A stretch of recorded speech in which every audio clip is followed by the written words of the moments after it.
She left it on the kitchen table, a plain white envelope sealed tight, without a name. I didn't need to touch it to know exactly what it meant. There's a kind of silence so heavy, so suffocating. It screams louder than any shout ever could. That morning, the entire house was howling with that quiet, unbearable sound. I didn't open the envelope right away. Instead, I sat there, staring at it while nursing my coffee, black, no sugar, the way I'd come to drink it these last 6 months. Bitter and burning, much like the way she made everything feel in those final days.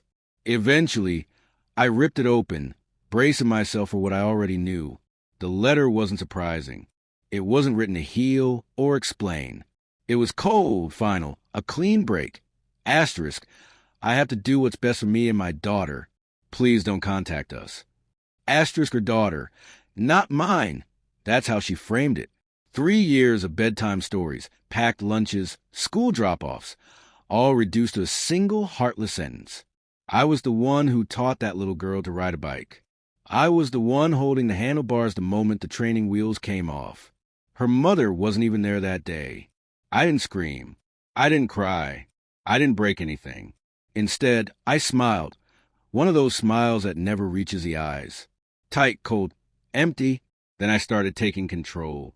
The apartment lease was in my name. Let her figure out how to explain the 30-day notice to the landlord. I canceled the rent autopay. Time would handle the rest.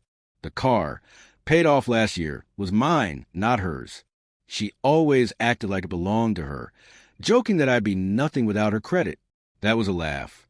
I scheduled a tow truck to pick it up right outside the bakery where she spent most of her time pretending to work and flirting with half the neighborhood. She'd notice when the truck came. Everyone would. Next came the credit cards, the spa days, the fancy gift baskets, the matching clothes for her and her daughter.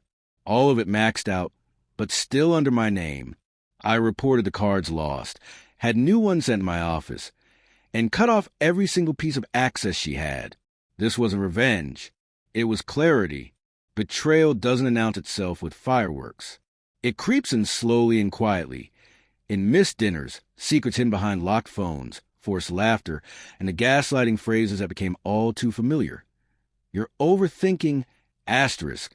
You're being paranoid. Asterisk, like that weekend when she said she was at her sister's, only for her sister to call and invite us over that very night. Or the time she stumbled through the door smelling of whiskey and someone else's cologne, blaming it on a customer. I didn't argue. I just started paying attention. She left a password saved on my laptop, careless.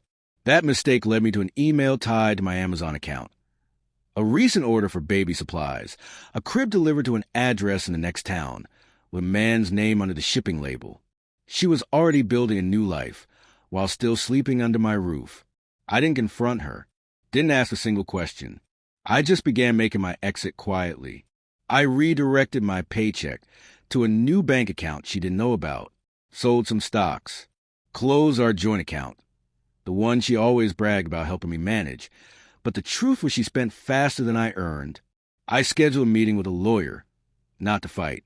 There was nothing left to fight for.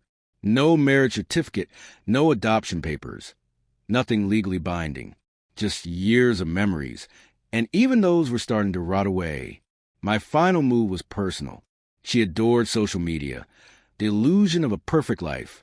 Birthday balloons, carefully staged photos, #blessed captions for her curated audience.